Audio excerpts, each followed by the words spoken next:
পূজনীয় স্বামী গম্ভীরানন্দজি মহারাজের রচনা শ্রীমা সারদা দেবী গ্রন্থ থেকে পাঠ। পৃষ্ঠা সংখ্যা 343। শ্রীমা ও ঠাকুর।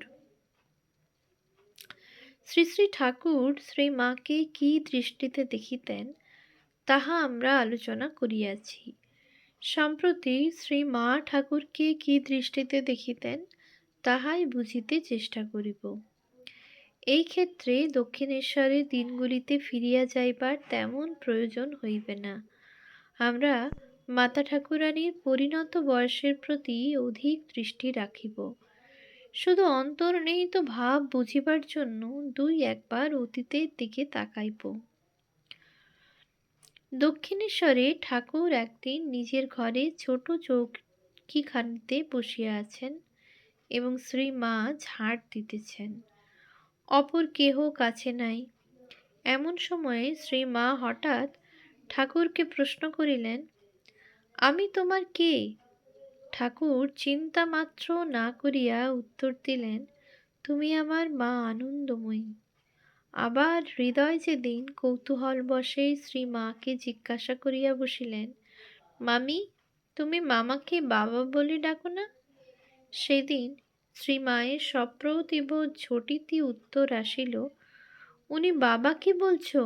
মাতা পিতা বন্ধু বান্ধব আত্মীয় স্বজন সবই উনি। ঠাকুরের দৃষ্টিতে মা যেমন ছিলেন জগদম্বা, শ্রী মায়ের নিকট শ্রী রামকৃষ্ণ তেমনই ছিলেন সর্বদেব ও দেবীর স্বরূপ। তিনি একসময় বলিয়াছিলেন, উনি মনসা গঙ্গা সব। 1320 সালের 25শে জ্যৈষ্ঠ শ্রীযুক্ত সুরেন্দ্রনাথ ভৌমিক ও ডাক্তার দুর্গাপদ ঘোষ জয়রামবাটি হইতে কলিকাতায় ফিরিবার পূর্বে শ্রীমায়ের সহিত কথা কহিতেছেন। সুরেন্দ্রবাবু নিবেদন করিলেন যে ঠাকুরকে পূজা করিতে গিয়া তাহার একটু খটকা বাঁধে, কারণ ইষ্টদেবী ও ঠাকুরের অভেদ সম্বন্ধে একটা সাধারণ ধারণা থাকিলেও ঠাকুরের প্রতিকৃতিতে ইষ্টদেবীর পূজা করিয়া জপ বিসর্জনের সময় ত্বৎ প্রসাদান্মহেশ্বরী বলিতে যেন কেমন একটা অসামঞ্জস্য বোধ হয়। মা সহাস্যে উত্তর দিলেন, তা বাবা, তিনিই মহেশ্বর, তিনিই মহেশ্বরী, তিনিই সর্বদেবময়, তিনিই সর্বজীবময়। তাতে সব দেবদেবীর পূজা হয়। ও মহেশ্বর বললেও হবে, মহেশ্বরী বললেও হবে। আর একদিন 17 চৈত্র 1326 জনৈক স্ত্রী ভক্তকে তিনি বলিয়াছিলেন, উনি সব, উনি পুরুষ, উনি প্রকৃতি। ওং ঠাকুর হইতেই সব হবে। জয়রামবাটিতে শ্রীমা জনৈক দীক্ষার্থীকে ঠাকুরের পাদপদ্মে সমস্ত কর্ম পাপ পুণ্য ও ধর্মাধর্ম সমর্পণ করিতে বলিয়া এবং ঠাকুরকেই গুরু রূপে দেখাইয়া দিয়া ইষ্টমন্ত্র শুনাইলেন। কিন্তু কৃপাপ্রাপ্ত সন্তানের পরে মনে হইল, ঠাকুরই যদি গুরু হবে তবে মা কে? তিনি বুঝিতে পারেন নাই যে মা ও ঠাকুর অভিন্ন। তাই মাকে প্রশ্ন করিলেন, ঠাকুরকে কিভাবে চিন্তা করব? মা গম্ভীর কণ্ঠে উত্তর দিলেন, ইনিই সব, পুরুষ প্রকৃতি, একে ভাবলেই সব হবে। জনৈক স্ত্রী ভক্তকে শ্রীমা বলিয়াছিলেন, ঠাকুরের ভিতর সব দেবদেবী আছেন, এমনকি শীতলা মনসা পর্যন্ত। এক সময়ে বাগবাজারে সিদ্ধেশ্বরীর মন্দির হইতে শ্রীমায়ের জন্য স্নান জল লইয়া আসা হইত। একদিন ঠাকুরের পুজোর পর স্বামী বাসুদেবানন্দ বিভিন্ন পাত্রে সিদ্ধেশ্বরীর ও ঠাকুরের স্নান জল মাকে দিতে গেলে তিনি বলিলেন, দুটো কিসের? উহা বুঝাইয়া দেওয়া হইলে মা বলিলেন, ও একই।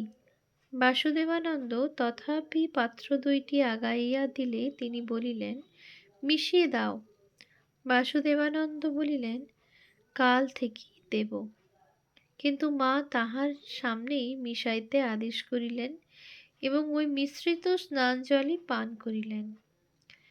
শ্রী শ্রী লাটু মহারাজের স্মৃতিকথা পুস্তকে 278 পৃষ্ঠা উল্লেখ আছে যে শ্রীমা অতীব লজ্জাশীলা হইলেও এবং সাধারণত ভক্তদের সম্মুখে ঠাকুরের ঘরে না আসিলেও ঠাকুরের লীলা সংবরণের পর নিজেকে সামলাইতে না পারিয়া কাশীপুরের ওই ঘরে উপস্থিত হইলেন এবং মা কালী গো, তুমি কি দোষে আমায় ছেড়ে গেলে গো বলিয়া কাঁদিতে লাগিলেন। কথামৃত লেখক শ্রীমর কাছে শুনিয়াছি, ঠাকুর স্থূল দেহে অপ্রকট হইলে আমার মা কালী কোথা গেলে গো বলিয়া কাঁদিয়াছিলেন। শ্রী শ্রী সারদা দেবী 56 পৃষ্ঠা, শ্রী আশুতোষ মিত্র প্রণীত শ্রীমা 81 পৃষ্ঠাও দ্রষ্টব্য। এই সকল বিবরণ হইতে প্রতীত হয় যে শ্রীমা ঠাকুরকে শুধু পতি বা মানুষ, এমনকি সাধারণ দেবতা হিসাবে দেখিতেন না। তাহার দৃষ্টিতে তিনি ছিলেন সর্বব্যাপী স্বয়ং ভগবান। তাই ভক্তকে তিনি বলিতেন ঠাকুরই সব, তিনিই গুরু, তিনিই ইষ্ট। আর নিজের অনুভূতি সম্বন্ধে সুধীরা দেবীকে বলিয়াছিলেন, আমার একবার এমন অবস্থা হলো যে নৈবেদ্য থেকে পিঁপড়েটাকে পর্যন্ত তাড়াতে পারিনি, বোধ হয় যেন ঠাকুর খাচ্ছেন। তাহার ঠাকুর সর্বব্যাপী, সর্বস্বরূপ, আবার তিনি সর্বরূপেরও অতীত। হিমালয়ের ক্রোড়ে অবস্থিত মায়াবতী অদ্বৈতাশ্রম অদ্বৈত প্রচারার্থে পরিকল্পিত হইলেও 1901 খ্রিস্টাব্দের আরম্ভে স্বামী বিবেকানন্দ সেখানে গিয়া দেখিলেন ঠাকুরের পূজা চলিতেছে। ইহাতে ইনি দুঃখ প্রকাশ করিলেও অপরের মনে আঘাত লাগিবে ভাবিয়া ঠাকুর ঘর তুলিয়া দেন নাই। তবু তাহার মনোভাব বুঝিয়া আশ্রমবাসীরা উহা বন্ধ করিয়া দেন। কিন্তু একজনের মনে দ্বিধা থাকায় তিনি বিষয়টি শ্রীমাকে জানাইলে মা এই উত্তর দেন, ঠাকুর পূর্ণ অদ্বৈত ছিলেন এবং অদ্বৈত প্রচার করতেন। তুমিও অদ্বৈতের অনুসরণ করবে না কেন? তার সব ছেলেরাই অদ্বৈতী। তবু ঠাকুর যেমন সর্বভাবময় ছিলেন, শ্রীমাও ছিলেন তেমনি সর্বভাবময়ী। ঠাকুরকে তাই তিনি নির্গুণ ব্রহ্ম জানিয়াও সগুণ ভগবৎ রূপে স্মরণ মনন ও পূজাদি করিতেন। তিনি স্বমুখে শ্রী শ্রী ঠাকুরের পূজারম্ভের যে বিবরণ দিয়াছেন তাহা হইতে জানা যায়, ঠাকুরের ধ্যান অবস্থায় যে ফটো আজকাল পূজিত হয় তাহার প্রথম একখানি বেশি কালো হইয়া যাওয়ায় এক ব্রাহ্মণ উহা নিজের জন্য চাহিয়া লন। পরে তিনি দক্ষিণেশ্বর ছাড়িয়া যাইবার সময় উহা মায়ের নিকট রাখিয়া দেন। মা ওই ফটোখানিকে অন্যান্য ঠাকুর দেবতার সহিত বসাইয়া পূজা করিতে থাকেন। একদিন ঠাকুর নহবতের ঘরে গিয়া ওই ছবি দেখিয়া বলিলেন, ওগো, তোমাদের আবার এসব কি? তখন শ্রীমা বাহিরে সিঁড়ির নিচে রাঁধিতেছিলেন।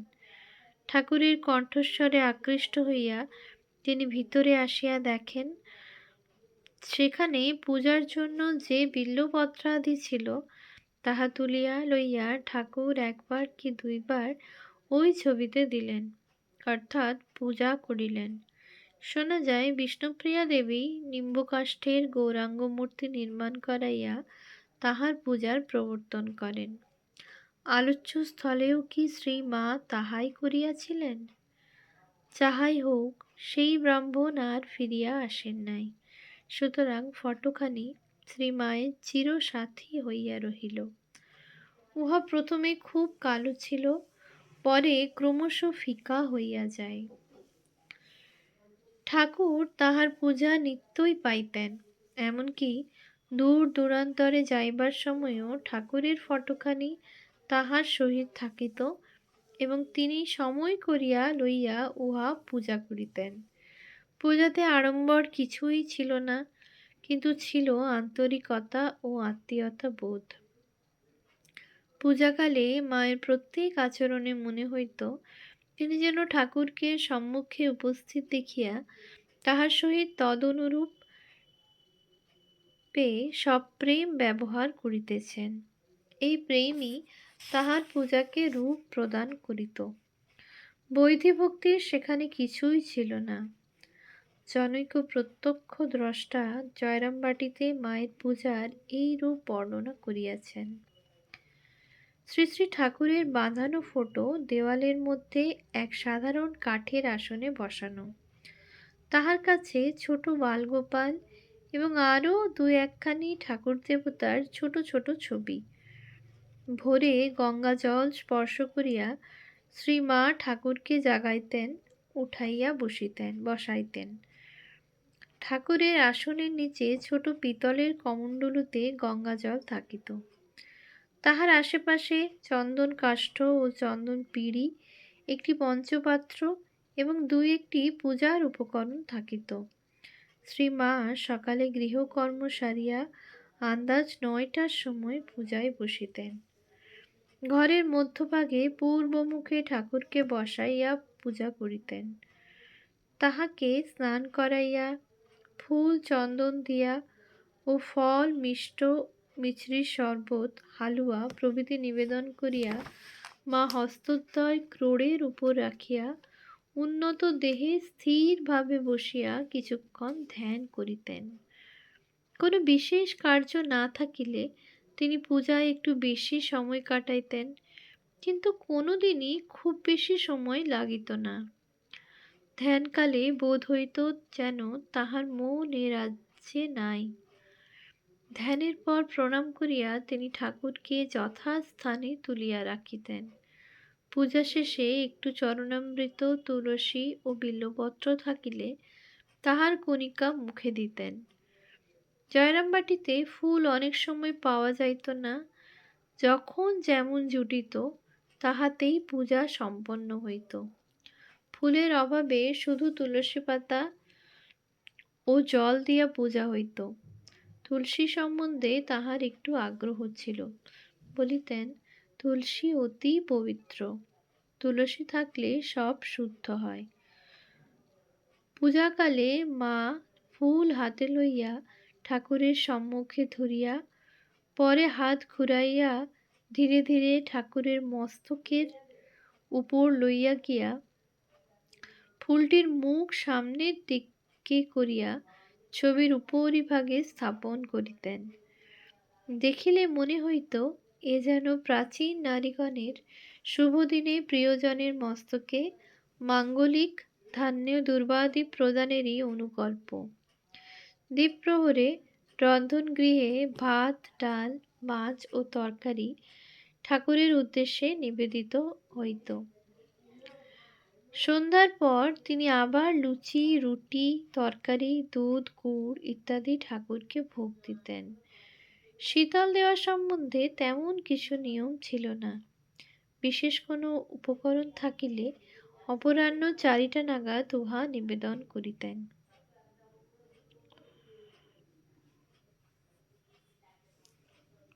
ইহাই ছিল পূজাবিধি। তারপর তাহার আত্মীয়তা বোধ। শেষবার কলকাতা যাইবার পথে শ্রী মা জগদম্বা আশ্রমে রাত্রিতে বিশ্রাম করেন। পরদিন প্রাতে 5টার সময় বরদা মহারাজ গিয়া দেখেন তিনি ফল মিষ্ট দিয়া ঠাকুর পূজা সারিয়া ঠাকুরের ফটোখানি কাপড়ে জড়াইয়া বাক্সের মধ্যে লইতেছেন এবং ঠাকুরকে লক্ষ্য করিয়া বলিতেছেন, ওঠো, যাত্রার সময় হল। আর একবারের কথা, মা তখন জয়রামবাটিতে। সেদিন জগদ্ধাত্রী পূজা হইবে। ঠাকুরের নিত্য পূজা মা সেদিন সকাল সকাল করিতেছেন।